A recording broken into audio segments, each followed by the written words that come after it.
Hello, everybody. All right. First of all, thank you, everyone here in Australia, for the warm welcoming. It's been really good time being here with you all.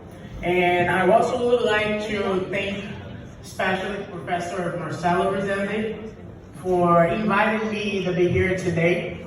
I know I'm the first woman receiving this award, but I'm sure I'm not going to be the last one here. Well,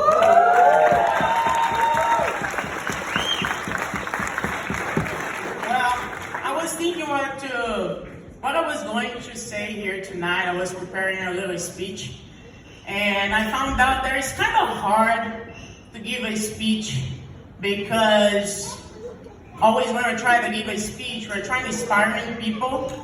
We're trying to say something relevant. And it's kind of hard to do this here in Australia since you guys have some of the most brilliant and most inspiring people of our organization here with us, with you guys. Guys like Sean, I was just talking to him, who inspired us.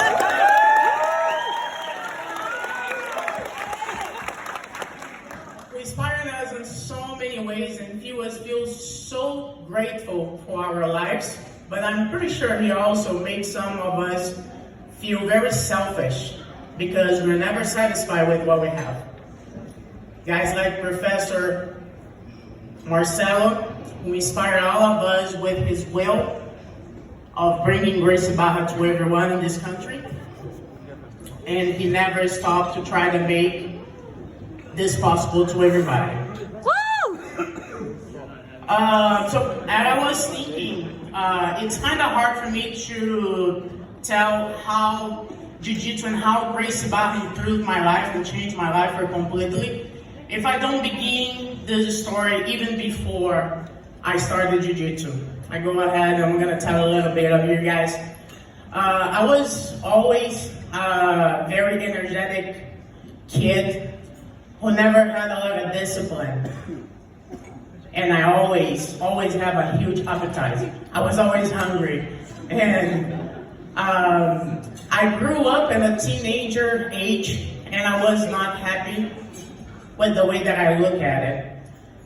I was overweight, and I didn't have discipline because I didn't develop the discipline throughout my childhood. So one day, my cousin stopped by, and he said, "Hey, let's go to this thing called Jiu-Jitsu." I said, "What, Jiu-Jitsu?" I have heard of it. Of course, when in Brazil, I heard of Jiu-Jitsu, but I didn't know exactly what Jiu-Jitsu was. I didn't know if it was kicking, if it was about punching. I didn't know. And when I get there was a little room full of people who was training, and I gave it a shot. On my first class, I learned a takedown. It calls the Tomoe Nagi. I don't know if you guys cannot picture the Tomoe Nagi on your mind. It's the sacrifice throw where you do the grips on and you put your foot on your partner's hip and you throw him over. So that's the one I like to do it. That was my first one. But I couldn't execute that takedown because everybody in the room, they kind of knew that was my favorite one. And there was one day that a pretty tall police officer showed up. He was a former student, and I saw my chance to execute my technique, my favorite technique on him, and see if this jiu-jitsu thing would really work. He called me to train with him, and the next thing I can remember was him flying across the room, and I got my 2 points, and he got a broken foot because I threw him right to the wall. So that was funny at the time, but I was just so amazed to see how Jiu-Jitsu could make me overcome men's power right there. I realized and it clicked for me that Jiu-Jitsu was my joy. I found it.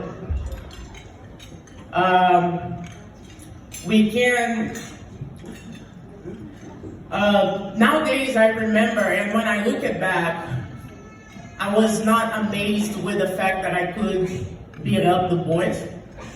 What I was amazed of it was a strong woman, Jiu-Jitsu was sharp into it.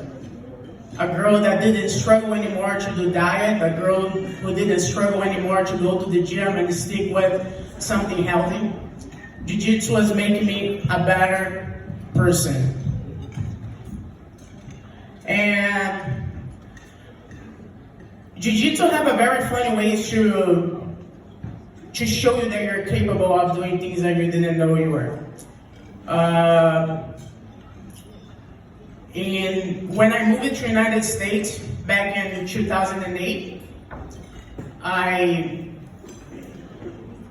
was one of the most dominant female in the Jiu-Jitsu scenario. Like you guys heard, I have an impressive record of 65 or 7, I don't really remember, matches with no losses. I was in the prime of my career. And after the Pan Ams 2008, I woke up next day and I couldn't walk. I couldn't walk because my back was not allowing me to walk. And I went to the doctors, a few of doctors, and they said the same thing, that I have a degenerated disc on my L1, S5, on my back. And the only way that I could have maybe come back to train if I do a surgery called the fusion.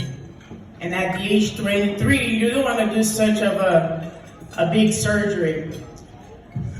And I hesitated. I was trying to make another ways to try to fix my back, but in the meantime, what I thought was, okay, I cannot train, I cannot compete, but I can still teach you. So my husband and I, we decided to open Gracie Barra Upland in 2010.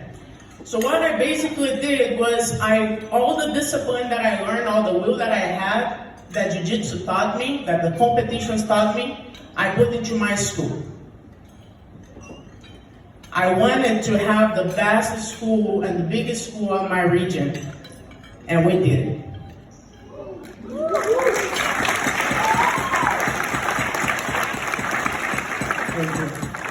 So, fast forward a little bit, of course, I wanted to go back to competitions, and I fast forward a few more years, and in 2014, I just finally decided to do my back surgery after failing in so many other ways to try to fix my back. So, in 2014, I had my back surgery. In 2015, I was back on the big stage, fighting my finals of the World Championship as a black belt. I won, and then in 2016, I did it again, and more than that, I went after the only title I didn't have in my career, the ADCC, and I made it.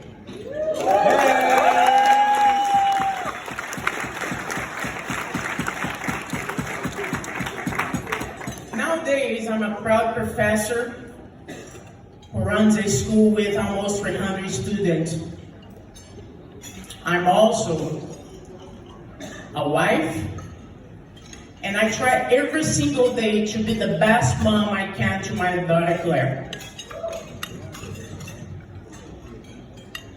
If you're passionate about Jiu-Jitsu, and I know this room here is full of people passionate about Jiu-Jitsu, you know how Jiu-Jitsu can change you. You know how Jiu-Jitsu can make you better. I can go beyond than that. I can challenge each one of the black belts here to tell me, to look back on your old self and tell me that you're not a better person that you were before Jiu-Jitsu. I'm sure you are. And that's what motivates me to teach every single day. It's because I know if I keep bringing Jiu-Jitsu, if I keep bringing the values of Gracie Barra to as many people as possible, I'm gonna leave a better world to our kids to live on.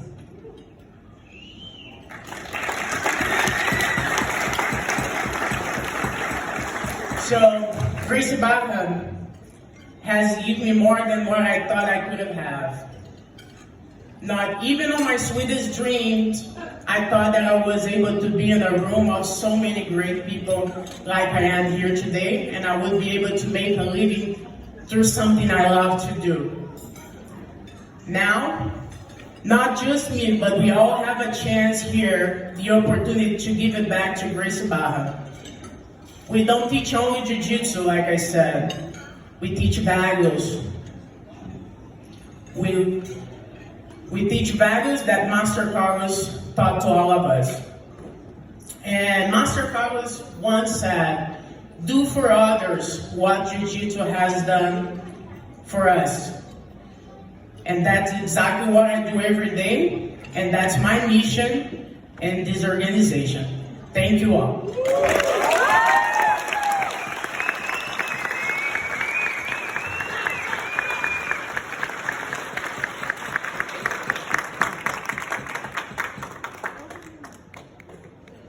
Ladies and gentlemen, Professor Alan